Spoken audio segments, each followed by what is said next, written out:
रोज एक नई कहानी देखने के लिए चैनल को सब्सक्राइब करें और बेल आइकन दबाना ना भूलें। दीपा शादी करके जब अपने ससुराल आई तो वो बहुत खुश थी, पर समय के साथ उसको अपनी सास माया की कंजूसी के बारे में पता चला और वो अपनी सास की कंजूसी से परेशान होकर एक दिन अपनी माँ को फोन कर बोलती है, माँ, आपने कैसे घर में मेरी शादी कर दी? क्या हुआ?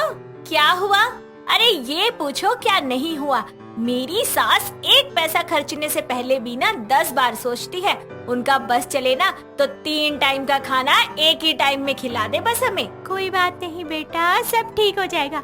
सारी सास ऐसी ही होती है। तो ये बता, अनिल जी कैसे हैं? अरे नहीं माँ, वो तो बहुत अच्छे हैं। अरे जब तेरा पति अच्छा है तो तू सास के बारे में क्यों सोच रही है? टाइम के साथ साथ वो भी सुधर जाएगी। दीपा अपनी माँ से बात कर ही रही होती है कि तभी उसकी सास माया वहाँ आ जाती है। अपनी सास को देख माया अपनी माँ का फोन रख देती है और माया उससे बोलती है, अरे बहू, तेरे फोन का तो बैलेंस खत्म हो गया था ना, फिर तूने अपनी माँ को फोन कैसे किया? हाँ माँ जी, वो मैंने अनिल जी को बोल दिया था ना, तो उन्होंने ऑफिस जाने से पहले 3 महीने वाला रिचार्ज कर दिया। क्या 3 महीने का रिचार्ज? अरे इतना महंगा रिचार्ज कराने की क्या जरूरत थी? घर वाले फोन में तो बैलेंस था ही, ऊपर से अनिल के फोन में भी हमेशा बैलेंस रहता है, तो तुझे इतने बैलेंस की क्या जरूरत? माँ जी, इस बार का रिचार्ज तो हो गया। चलो अगली बार से मैं उन्हें मना कर दूंगी कि फोन में बैलेंस न डाले। पता नहीं कैसी कंजूस सास मिली है। ये सही है। अच्छा बहू, मैं ये बोलने आई थी कि सुबह जो रोटियां बनाई थी ना, वो अभी भी रखी हुई है, तो तू अब क्या ही खाना बनाएगी? उसी को दोनों खा लेंगे सास बहू। जैसा आपको ठीक लगे माँ जी। इतना बोलकर दीपा सुबह का खाना गरम कर टेबल पर रखती है और अपनी सास को आवाज लगाती है। माया खाना खाने के लिए आती है। जहाँ दीपा को अपनी तबीयत कुछ ठीक नहीं लग रही होती, तो वहीं माया खाना खाते हुए उससे बोलती है, क्या हुआ बहू, सुबह का खाना दोपहर में गले से नीचे नहीं उतर रहा क्या? नहीं माँ जी, ऐसा तो कुछ नहीं है। पता नहीं पर आज सुबह से मेरी तबीयत कुछ ठीक नहीं लग रही। क्या हुआ तेरी तबीयत को? मुझे तो तू बिल्कुल ठीक लग रही है। वो माँ जी। दीपा बोल ही रही होती है कि तभी उसे उल्टी आने लगती है और वो अपने मुंह पर हाथ रखकर वॉशरूम में चली जाती है। वहाँ से वो रूम में जाकर आराम करने लगती है। माया अपना खाना खत्म कर दीपा के पास जाती है और उससे बोलती है, जब सुबह ही तुझे पता था कि तेरी तबीयत ठीक नहीं है, तो इतना खाना बनाना जरूरी था? माँ जी, आप खाने की टेंशन मत लीजिए, वो मैं बाद में खा लूंगी। पता नहीं सुबह से मन इतना कच्चा कच्चा सा क्यों हो रहा है। 3-4 बार उल्टियाँ भी आ गई। कुछ ठीक सा नहीं लग रहा, बहुत थकान भी हो रही है। सुबह से 2-3 बार उल्टी क्या हो गई? हमारी बहू रानी तो बिस्तर से ही नहीं उठ पा रही। बहू, मुझे सब पता है, ये सब तेरे काम ना करने के नाटक हैं। माँ जी, आपको जो सोचना है सोच लीजिए। 2-3 उल्टियाँ क्या हो गई? महारानी ने तो बिस्तर ही पकड़ लिया। एक हम थे अपने टाइम में, पूरा पूरा दिन भूखे रहकर खेती किया करते थे, और इन सब से तो झाड़ू पोछा नहीं किया जा रहा। माया दीपा को खरी खोटी सुनाकर वहाँ से चली जाती है। रात को अनिल घर आता है। घर आते ही उसको दीपा की तबीयत के बारे में पता चलता है और वो जल्दी से डॉक्टर को बुलाकर दीपा का चेकअप करवाता है। चेकअप करवाकर उसको डॉक्टर से पता चलता है कि दीपा प्रेग्नेंट है। ये खुशखबरी सुन अनिल और माया बहुत खुश होते हैं। माया दीपा के पास बैठकर अपने बेटे से बोलती है, अब बहुत जल्दी मेरे घर में बच्चे की किलकारियाँ गूंजेगी। दीपा, आज तुमने हमें दुनिया की सबसे बड़ी खुशखबरी दी है। मैं अभी मिठाई लेकर आता हूँ और माँ, आप उसको पूरे मोहल्ले में बांट देना। अरे अभी मिठाई बांटने की क्या जरूरत है?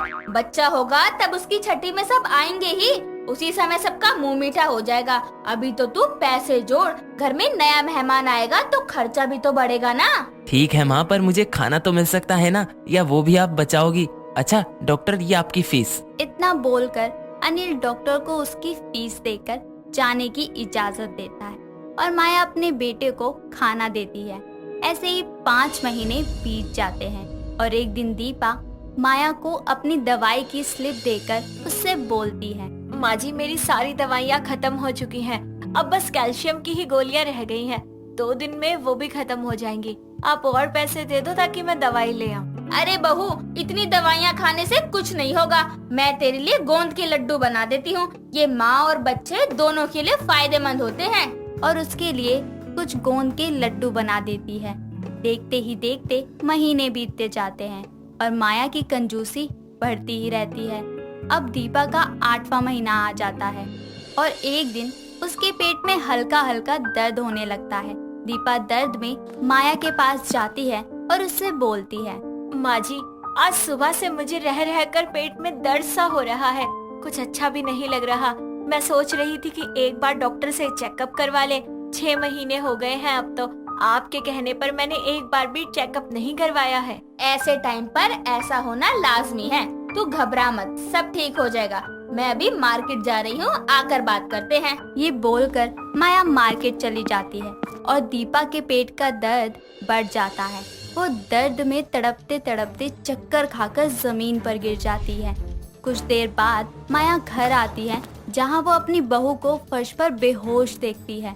अपनी बहू की ये हालत देख माया दीपा के फोन से अनिल को फोन करती है, पर फोन में बैलेंस ना होने की वजह से वो अनिल को इन्फॉर्म नहीं कर पाती और अपने कुछ पड़ोसियों की मदद से अपनी बहू को हॉस्पिटल ले जाती है, जहां वो हॉस्पिटल के फोन से अनिल को फोन करके हॉस्पिटल बुलाती है।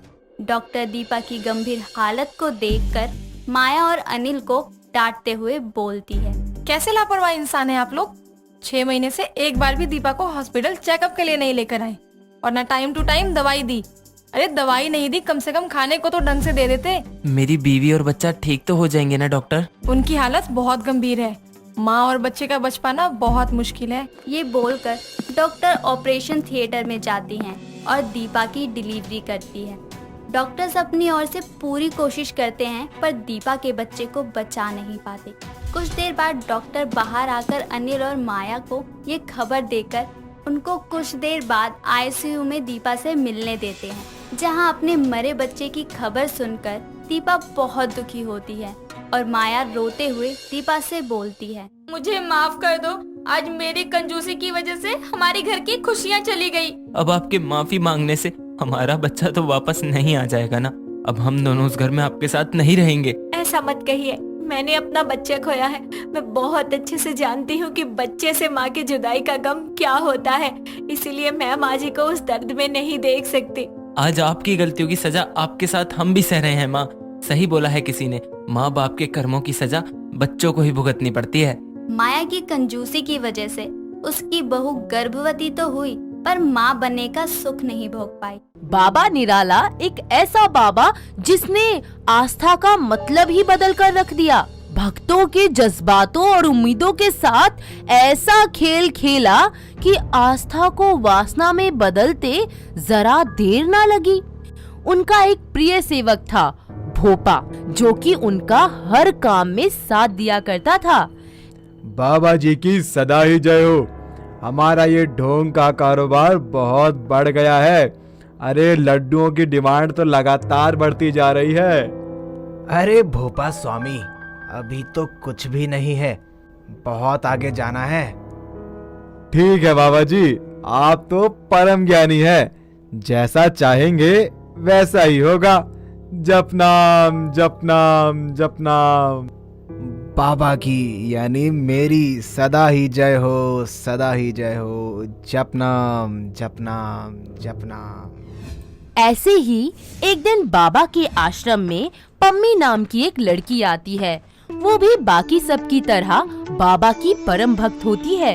बाबा पम्मी को देखकर उसकी तरफ आकर्षित हो जाते हैं, पर पम्मी उसे कहाँ इस बात के बारे में पता था। वो बस बाबा जी को अपना सब कुछ मान उनकी भक्ति में लीन ही रहती थी। वक्त बीतता जाता है। एक दिन बाबा जी के द्वारा प्रसाद में भेजी हुई खीर खाकर पम्मी बेहोश हो जाती है। बाबा जी के कुछ सेवक आते हैं और उसे उठाकर बाबा जी के कक्ष में ले जाते हैं। जप नाम जप नाम जप नाम बाबा जी, जप नाम जप नाम। आओ अंदर। बस बाबा जी, अब आप अपना आशीर्वाद दीजिए, हमारा काम तो खत्म हो गया। सदा ही खुश रहो। पम्मी, तेरा ये जिंदा दिल चेहरा ये निडर स्वभाव मुझे बहुत पसंद आया। और तू जानती है, जो मुझे पसंद आ जाता है मैं उसे अपना खास आशीर्वाद देता हूँ, जो आज तुझे भी दूंगा। जपनाम जपनाम। बेहोश पम्मी के साथ बाबा दुष्कर्म करते हैं और फिर उसे वापस से उसके कमरे में छोड़ दिया जाता है। अगली सुबह जब पम्मी को होश आता है तो उसके पैरों तले जमीन ही निकल जाती है। उसे समझ ही नहीं आता कि आखिर उसके साथ ये सब कब और कैसे हुआ। वो याद करने की बहुत कोशिश करती है पर उसे कुछ याद नहीं आता। वो सारा दिन अपने कमरे में बैठी रोती रहती है और सोचती है कि आखिर कौन था जिसने ये सब किया। तभी शाम उसकी दोस्त पलक उसके पास आती है। अरे मम्मी, क्या हुआ तुझे? तू ऐसे जमीन पर क्यों बैठी है? पलक देख मेरे साथ क्या हो गया। बेहोशी की हालत में किसी ने मेरा फायदा उठाने की कोशिश करी। मेरे साथ इतना बुरा हो गया। आखिर बाबा जी के आश्रम में ऐसा कौन होगा जिसने ये सब किया? तू चिंता मत कर, सब ठीक हो जाएगा। मैं हूँ ना तेरे साथ। हम मिलकर उसे ढूंढ निकालेंगे। तू हौसला रख। कुछ वक्त यूं ही बीत जाता है। पम्मी पता लगाने की बहुत कोशिश करती है पर उसे पता नहीं चलता कि आखिर उसके साथ ऐसा किसने किया। वहीं दूसरी तरफ बाबा निराला रोज ही पम्मी की ही तरह ना जाने कितनी लड़कियों की जिंदगी के साथ खेल रहा था और भक्ति का झूठा खेल रचाए जा रहा था। इसके अलावा वो और भी कई गैरकानूनी काम करता है जिसकी भनक किसी को भी नहीं पड़ती। एक दिन फिर से पम्मी को वही नशीला प्रसाद खाने को दिया जाता पर इस बार वो प्रसाद नहीं खाती और बेहोश होने का नाटक करती है।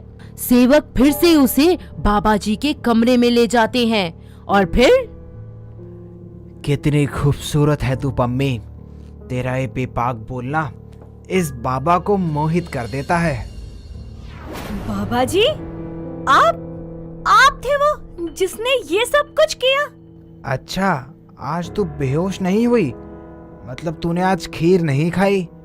चलो अच्छा है, आखिर तुझे पता चल ही गया कि मैं क्या चीज हूँ। हाँ, चल गया पता। आप बाबा के भेष में एक शैतान है। लोगों के विश्वास, भरोसे, आस्था से खेलने वाले इंसान हैं आप। आपके लिए तो मौत की सजा भी कम है। पम्मी, तुझे यहाँ तक लाने वाला, तेरी जिंदगी बदलने वाला और कोई नहीं, मैं यानी कि ये बाबा है। तेरे लिए इतना कुछ किया है आज तक, तो गुरु दक्षिणा तो बनती है ना मेरी, तो ले ली मैंने। लोगों की श्रद्धा और भावनाओं के साथ खेलना, उनको बर्बाद कर देना कोई भक्ति नहीं होती। आप निहायती कुत्ते, कमीने और एक वाहियात किस्म के आदमी हैं जो बस भक्ति के नाम पर पाखंड करना जानते हैं। अरे मेरी बच्ची, इतना गुस्सा ठीक नहीं तेरे लिए। तू बाहर लोगों को चीख चीख कर भी बताएगी ना तो भी कोई यकीन नहीं करेगा तेरी बात पर। अरे हट मेरे आगे से, वरना जो हाथ नमस्कार करने के लिए जुड़ सकते हैं ना, वो तुझे उठाकर पटक भी सकते हैं। इतना घमंड ठीक नहीं पम्मी, जरा सोच समझकर फैसला लेना। कहीं ऐसा ना हो कि मेरा सच बताते बताते तो खुद बदनाम हो जाए। पम्मी कक्ष का दरवाजा खोलकर भागती हुई बाहर जाती है ताकि सबको सच बता सके, पर किस्मत से ऐसा कुछ नहीं होता। बाबा जी के पहरेदार उसे पकड़कर काल कोठरी में डाल देते हैं। पम्मी रोती चिल्लाती बिलखती रहती है पर कोई भी उसकी बात नहीं सुनता। कुछ वक्त यूं ही बीत जाता है। इन दिनों ना तो उसे कुछ खाने को दिया जाता ना पीने को। उसकी ऐसी हालत देख कोठरी की प्रबंधक को उस पर दया आ जाती है और वो उसे भगाने में मदद करती है। उसकी मदद के कारण किसी तरह से वो आश्रम से बाहर निकल जाती है और सीधा पुलिस थाने पहुंच जाती है, जहां उसकी मुलाकात इंस्पेक्टर तिवारी से होती है, जो काफी समय से बाबा के खिलाफ सबूत जुटा रहा था। सर मुझे आपकी मदद चाहिए। वो निराले बाबा। अरे ओ मैडम जी, क्या हो गया? इतनी सांस क्यों फूल रही है आपकी? थोड़ा सांस ले लो। अरे पांडे, पानी पिला मैडम को। अरे पानी पियो और फिर आराम से कहना। जी सांस लेने का ही तो टाइम नहीं है। वो बाबा निराला कुछ ज्यादा ही निराला है। श्रद्धा की आड़ में लोगों के विश्वास के साथ खेल रहा है। अरे मैडम जी देखिए, आप जो कुछ भी कह रही हैं तो आपकी सुनी सुनाई बात तो हम यकीन करने से रहे। आपके पास कोई सबूत है बाबा जी के खिलाफ? पम्मी इंस्पेक्टर को सारी बात बताती और कोर्ट में केस भी दर्ज करवाती। लंबी लड़ाई लड़ने के बाद आखिरकार बाबा का सारा काला चिट्ठा सबके सामने आ जाता है। तमाम सबूतों और गवाहों के मद्देनजर अदालत बाबा निराला को उम्र कैद की सजा सुनाती है।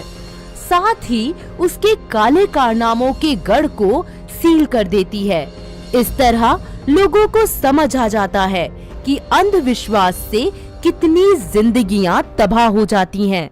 दोस्तों, अगर आपको ये कहानी पसंद आई तो इसे लाइक करें, शेयर करें और कमेंट करके बताएं कि कहानी में आपको सबसे अच्छा क्या लगा।